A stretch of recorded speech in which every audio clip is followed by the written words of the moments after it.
Guys, heto na talaga. Wala nang lusot sila dito, no? Wala nang lusot si Tamba Luslos at itong si Bangag ngayon. Okay? At heto pa ang matindi ha. Heto pa ang matindi. Meron ring inilabas na bagong revelasyon itong si Toby Chanko. Narito ang Balitang Pinoy TV.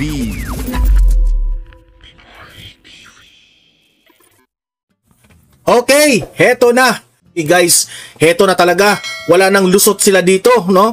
Wala nang lusot si Tamba Luslos at itong si Bangag ngayon. Okay? At heto pa ang matindi ha. Heto pa ang matindi.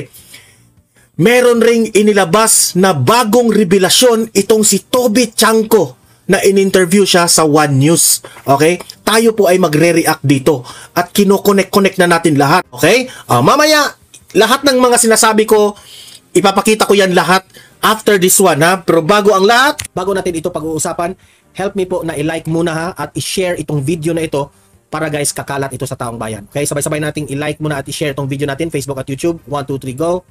Okay, like and share para ha, maraming makalam. And also guys, paki-subscribe at paki-follow ito para lagi kayong updated sa mga balita na kagaya nito. At ma-notify ang inyong mga cellphones kung meron tayong breaking news. Okay? So, kagaya nito, breaking news ito. So, sabay-sabay natin i-follow, i-subscribe, Facebook at YouTube. Ready? Follow, subscribe. 1, 2, 3, go! Ayan, thank you very much. May bagong revelasyon itong si Toby Chanko. Pakinggan po natin ito ha. Kasi, eto po, another revelasyon ni Toby Chanko. Ating i-connect the dots ito ha. Ito. You told our sister program a while ago, yung Storycon, absent kanina pero you told the Storycon kanina that the President on November 24, 2024, angrily confronted the Speaker about corruption in government projects and in the budget. If you don't mind, I'd like to go a little bit into more detail. Exactly how much did the President appear? Isa rin itong tanga na reporter. Hindi marunong mag-analyze ba? To know, how much detail did the President appear to know about the goings on as far as corruption in the House were concerned? Okay, ganito. Okay, pinatawag kami. It was a family Sunday lunch. Yes, sir. When I arrived there, wala po si former Speaker Martin Romualdez. Then pinatawag siya. I think he was late at that time. Dumating siya doon and after lunch, pinapasok kami doon sa parang office ni Presidente at pag-upo natin, nagalit siya. Okay, ganito ang eksaktong sabi niya. Pag-upo namin, sabi niya, Martin, kayo ni Saldi, kinukuha niyo lahat ng pera ng executive branch. Yung mga flagship projects, kinukuha niyo yung mga pondo. Si Bongbong Marcos ang nagsabi niyan ha. Kaya 3 taon na ako dito, wala pa akong napapagawa dahil sobra na kayo sa Congress. Nagalit siya kasi walang napapagawa raw. At sobra ang corruption. Grabe si Bongbong Marcos, no? Ay, naglabasan na ang mga revelasyon dito. Sa inyo sa Congress. Yun yung eksaktong sinabi niya. At sabi niya, alam mo na wala akong natatanggap dyan. Wala akong natatanggap niyan. Marcos! Inis na inis si Bongbong Marcos kay Romualdez ha. Nagalit pala si Bongbong Marcos kasi wala na siya eh.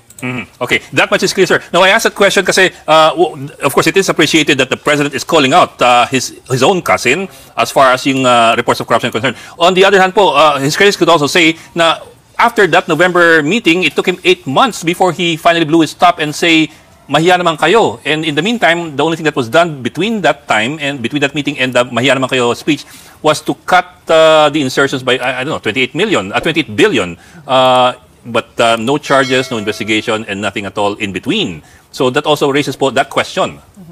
Hindi, di ba? Ed, sinabi ko na ang ginawa niya, right after, kasi nung meeting na yun, nangako si Speaker Martin na we will restore the flagship projects, and whatever is needed in the budget, we will restore it. So, ang nangyari, nung January, hindi naman na-restore, hindi natupad yon. So, ang nangyari, di ba, nung hindi natupad yon, tinanggal namin si Saldico as APRO chairman. Yes, okay? sir. And then, after that, naalala ko pa yun 2024, tinanggal nila si Saldico as the chairman. Right after mapasa yung budget, kasi there was no time to veto all the items, di ba, sinabi ko na dati pa, na pinahold niya lahat ng items na pumasok sa insertion, no? Yes, sir. So, pinahold niya yon at kaya nga ako nasama dito sa gulunto kasi sa akin pinaaral kung ano yung mga insertions na yon, di ba? Sinabi ko na rin yan dati. And I know as of July 29... You can testify that. You can testify some of the events na nangyari, Toby Chanko, di ba? Be honest to the Filipino people. Parang 80 plus billion yung hindi na ma-release out of 209 na insertion ng House of Representatives. Grabe. Kasi yung mukhang kaduda-duda. Yung iba, na-release yun. So, Hindi talaga kaduda-duda. Yun na yun. Huwag kayong magduda na. Yun na talaga yun. May plano na talaga. meron siyang ginawa. Hindi totoo na wala siyang Analysis lang natin yun, ha? Yung sabi kong, yun na yun. Sa tingin natin, yun na talaga yun. ginawa. Otherwise, pinalusot na yun, di ba? Yes, sir. So, the fact na pinaaral sa akin, pinakuha yung records, unang-una, the fact na hinold. So, merong ginawa. Yes, Pero sir. kung dagdagan ko lang yung sinabi ni Kong, kasi ang dami niyang pwedeng gawin, marami siyang options pwede niyang i-reenact. I know nobody wants that, pero if he wanted to be firm, he could have gone that way. Would you know, since magkaibigan kayo and you're related by marriage, what was the thought process there? Why decide to just sign it and pa-veto-veto kung ano yung makita niya? Hindi, kasi hindi talaga pwedeng re-enacted budget ang sama nung epekto nun sa ekonomiya, di ba? May remedyo naman, di ba? May remedyo naman and the remedy was done, di ba? Hindi dinabas yung mga projects na kaduda-duda. So, the fact na hindi naglabas ng 84 billion, may ginawa, di ba? It was the same as vetoing it, di ba? Kung line item veto niya 84 billion na yon, hindi rin malalabas. So, yung hindi niya pag-veto ng buong budget does not mean na wala siyang ginawa. Yung epekto ng pag-hold at hindi pagpayag na gastusin yung 84 billion, pareho ng epekto as if vinito niya. Ang difference lang nun, kung vinito niya, hindi na nakasulat sa budget yon. Dito, nakasulat sa budget, hindi lang ma-implement. So, hindi magagastos yung pera. So, may ginawa. Congressman, after that November 24 meeting, sinabi niyo po na pinagalitan pa rin ni BBM si former Speaker Romualdez kahit na he was abroad, he was in Dubai, parang pinapagalitan pa rin niya via text, no? And then he even said leadership change. But what happened, Congressman, from November until the 20th Congress? Because Speaker Martin Romualdez was even re-elected as House Speaker. And what transpired or what triggered the President to finally say in his sona, no, yung mahiya naman kayo? Hindi, okay. Yung November 24 yon, linggo yon. And then, November 26 yata, pumunta siya ng Dubai, no? And November 26 and November 27, nung nasa Singapore ako, kausap ko lagi si former Speaker Martin Romualdez. Sinasabi niya sa akin, bakit ba ganito si Presidente? Ano ba to? Hanggang nahandun sa Dubai, ako pa rin yung pinapagalitan. In-expose na ngayon, ha? May Toby Chanko na sinabihan pala siya ni Martin Romualdez na, ano ba ito si Pangulong Bongbong Marcos? Ako pa rin ang pinalagalitan. Paano hindi ka papagalitan? Tinetext ako. Then I think it was the Wednesday, so 24, 20. Basta pera talaga, no? Mag-away-away na. Ay! Delicates talaga yung pera. Money is the root of all evil. Ay, nako. 26. Hindi ko alam kung Tuesday o Wednesday yon. So, 26 o 27, Speaker Martin calls me again. Tapos sabi niya, ito, galit pa rin sa akin hanggang ngayon, nakarating na ng Pilipinas, galit pa rin sa akin, at tinext ako ng change of leadership. So, sabi ko sa kanya, kasi naman, sobra naman talaga yung ginagawa ni Saldico na 20%. At as I said earlier, doon sa isang programa ninyo, that's when I told him, pati nga ako, nakiusap ako sa isang tao malapit sa iyo, kasi inisip ko, hindi niya hihingan ng 20%, sinabi lang sa akin, discounted 10%. When I told the speaker that, ang sabi niya sa akin, dapat dumiretso ka lang sa akin, which I got very disappointed, di ba? Di dapat pinatawag niya si Saldico at pinagalitan. Well, sir, don't get us wrong. Much appreciated yung inyong role dito in stemming the hemorrhage of government fund or public funds. I think my question has more to do with yes, the president tried to shut off the faucet, but he did not cut the arm.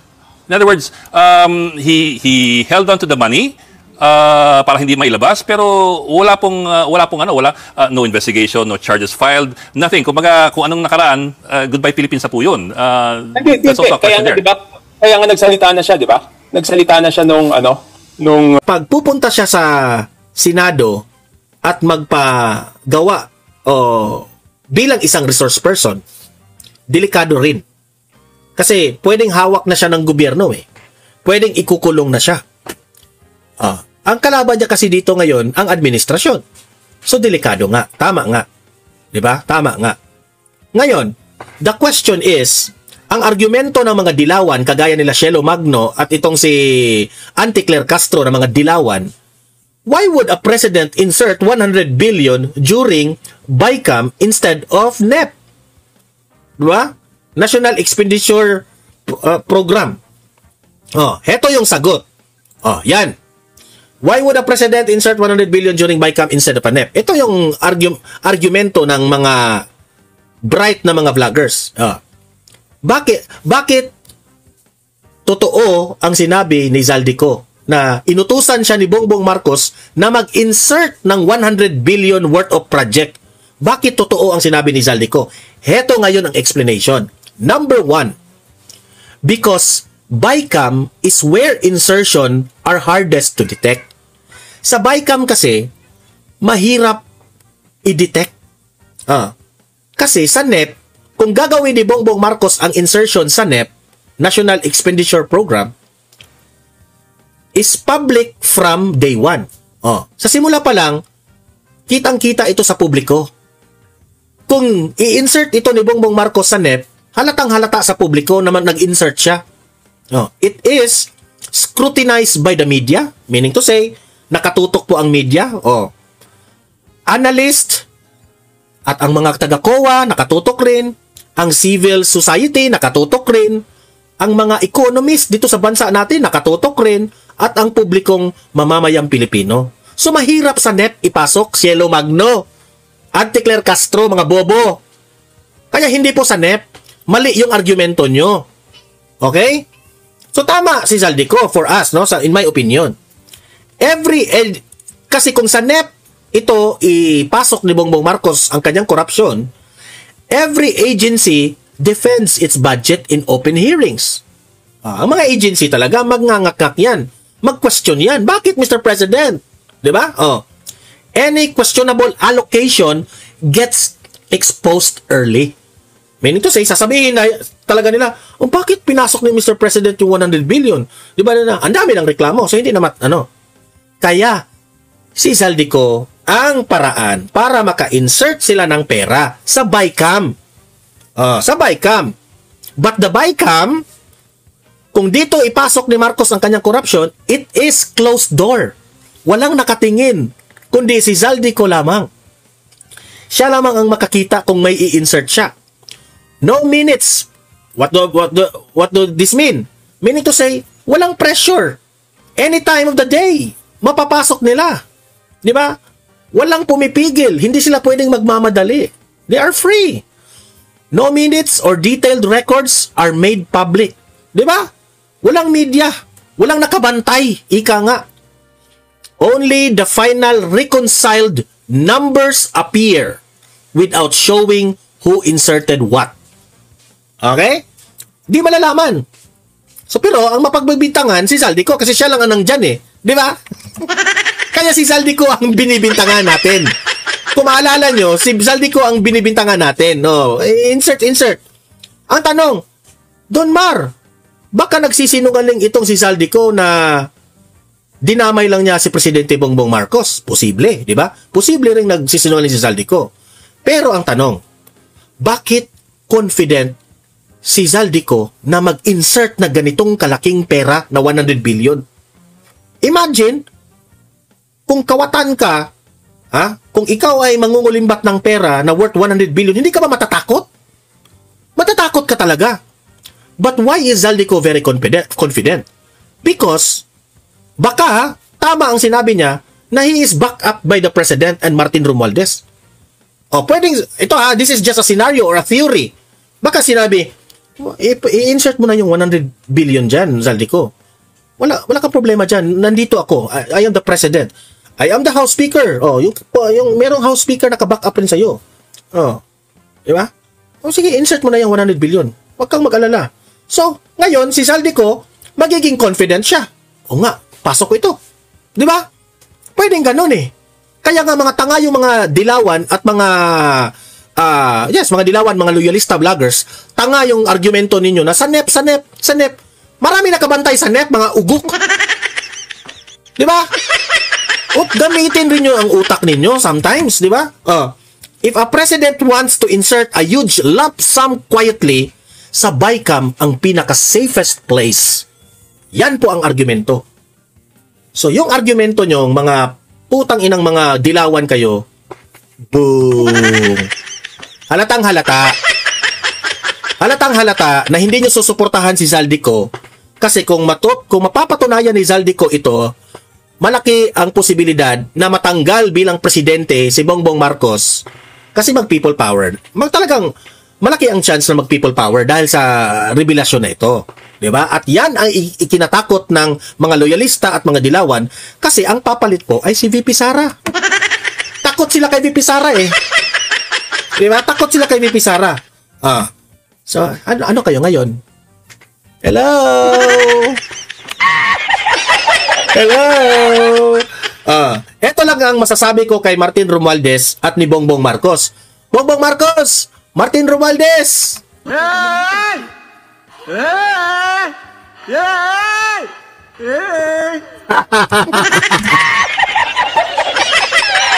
Booking kayo ngayon. Hindi naman booking, magpaliwanag kayo ngayon, di ba? Yan ang importante. Magpaliwanag kayo. O heto pa. Ito na nga mga kabalita. Ano na ang masasabi nyo patungkol sa balitang ito? Please comment down below mga kabalita. Pag-usapan natin yan sa comment section. At kung di ka pa nakasubscribe sa ating channel, baka naman